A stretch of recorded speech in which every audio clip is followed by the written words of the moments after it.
Today we're talking syncopation, how to make things funky, how to leave holes. What does all this mean? Why are you in a hotel room? What's all that writing on your guitar? I'm going to tell you guys in a sec. Stay tuned.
All right, syncopation. That is the name, that is the situation. And this is a little, I said today, but it's actually past midnight. It's almost 1 o'clock in the morning. I just got off stage. I'm in my hotel room. I'm on East Coast time. But, you know, I'm a West Coaster now, so I'm kind of wide awake. And just thought I'd bring you this lesson. I was thinking about syncopation. I was thinking about Art Neville the other day, the keyboard player, founder of the Meters. And that little tune I played was obviously based on a Meters Neville Brothers tune called Fio on the Bio. And that's a great template, a great example to use for my little talk on syncopation. So you guys are probably like, what is that guitar? Never saw that if you watch the channel. This is a guitar that was given to me by a friend, fan named Jeff Bowler years ago. And I had a band called the Grease Factor. Now, those of you that know my solo records, I have a solo record called Grease Factor. But it became a band, and this is quite a while ago, and it was myself and Jeff Sipe and Count Butu from Aquarium Rescue Unit on drums and percussion. And Count Butu, rest his soul. Those guys were, and Bruce Hampton, Aquarium Rescue Unit. Jimmy Herring was in that band for a while. That was a rhythm section I had, and Johnny Neal on B3 keyboards, and rest his soul. I lost him last year. And my friend Derek Jones on bass. It was a great band. We made tens of dollars. We made no money, man, but we made a lot of great music. Anyway, we all signed this guitar years ago, and a friend of mine re-gifted it back to me. He gifted it to me, and I'm going to gift it to his brother tomorrow. So I just brought it out here on the road. It's a Squire Strat, and my friend Alan Hines in LA, a great guitar player too, he put some good pickups in here for me, and I don't know what he did to it, but man, it's a hell of a guitar. I kind of regret my decision now, giving that sucker back. But anyway, yeah, it's going to a good place, so I just brought it out here on the road. So let's talk about syncopation. Syncopation, leaving space, leaving holes. Man, what a concept. That's what makes things funky. Now, if you watch my channel, I've said this story before, so stick with me because it's worth repeating. The best definition I ever got, the best lesson when I was in my 20s, early 20s, playing with the Neville brothers, Art Neville told me one day, he goes, brother, funk is like a washing machine. I know I've said it before, you've heard it, but I'm going to tell you again. And he would do this little thing, you know, he was doing a washing machine of the agitating of the cycles. It's like this in between, you know, that's the shit that makes it funky. It's the space. And he was dead on. I've never heard a better definition than that. And he's talking about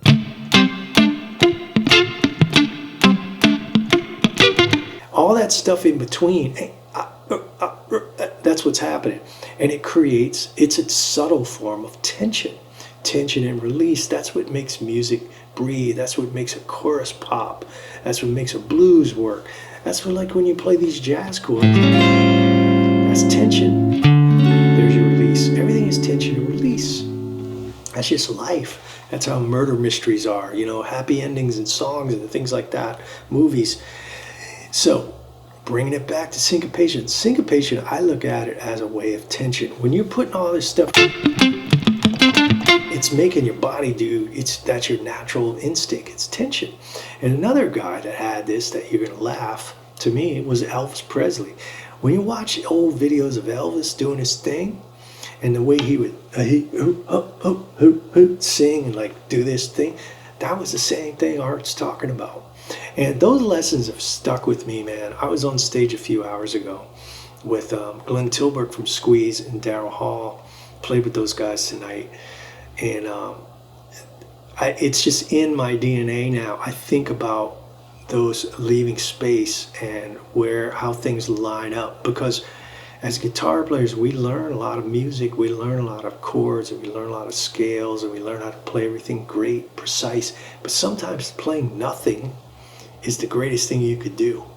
And it's like, you know, how do you write a book with, like, you know, some of the best writers could use the simplest language, but write these epic novels. It's the same thing, you're using less notes. So that's more of a space thing. I know not as much syncopation, but I look at syncopation that way. So how could you teach this? It's hard to teach, but the reason I chose that file in the bio thing is because if you listen to the original version, the meters and Ziggy Modaliste, you know, Zig, played a lot of gigs with Zig, myself. The way he plays that snare drum and the way Leo Nosatelli played that riff, it's a perfect lesson in syncopation. The way they stagger this, that's just coming out of D minor. And the thing with New Orleans funk guitar, I'm not an expert on it, but I have played with all those cats. You know, it's different than like Oakland funk, like Tower Power. It's different than James Brown. It's different than Prince or that kind of thing. It's just a little more ratty, you know, a little more on the ignorant side. It's like these.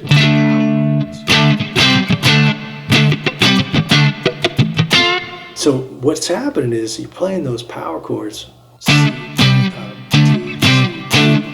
and then you do this little chank, this little on 10th fret, 3rd and 2nd string. It's a slight bend, but the genius behind it, this is really simple.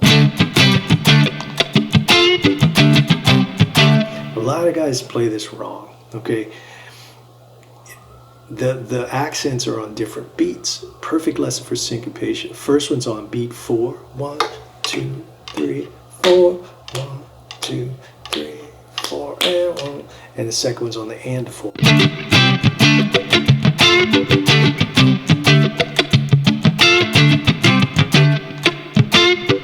The accents shift just by an 8th note. And listen how funky that syncopation works.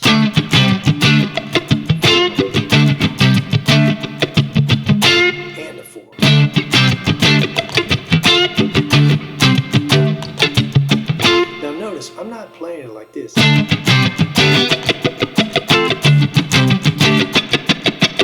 It's got a swing to it. It's got a swagger to it.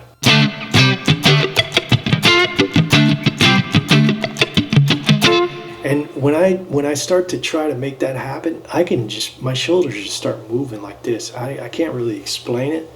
It's coming from both hands, the tension and the release. You can squeeze with your left hand and vary the attack, and that's a form of syncopation.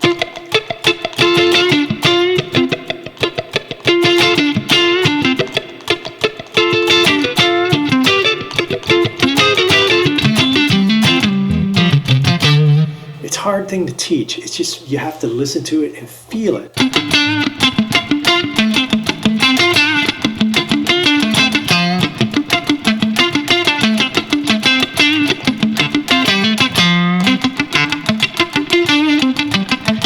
That's all syncopation. I'm playing just these notes.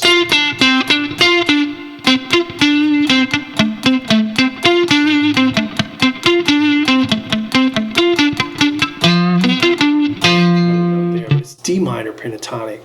So try these little moves. Listen to that file on the bio, meters. And this is kind of a kind of wacky lesson. I know I'm trying to do this in a hotel room, but those are just a couple lessons. Try to leave space. Sometimes when you leave a giant hole somewhere, that is that's just an attention grabber, because it's a form of tension. Space can be tension. Just on a side thing, not related to guitar, but music. One of my favorite singers is Shelby Lynn. I get to work with her once or twice, but one of my favorite records is called Just a Little Lovin', Shelby Lynn. And she does, I forget who the singer is. She does a bunch of covers on this record, Shelby does. But man, there's this, Dusty Springfield, that's who it is. There's a song on there, there's so much space on that record. It's almost uncomfortable with the rhythm section, but it's so beautiful. Genius use of space. Think about space when you're playing. Play nothing.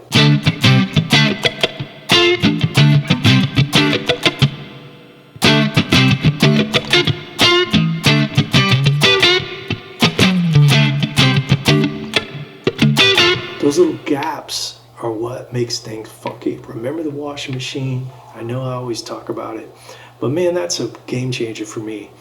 And I use that when I'm soloing, where I don't even think about it anymore. I don't use it. It's just kind of part of what I do. And that's where it all came from. So I just thought I'd bring this little late night snack lesson. And hope you got something out of it. I'm going to go to sleep. Shit, it's almost 1:30. I'll see you next time. Hit like, subscribe if you haven't already. Come on, what are you waiting for? I'll see you guys soon. Terrio out.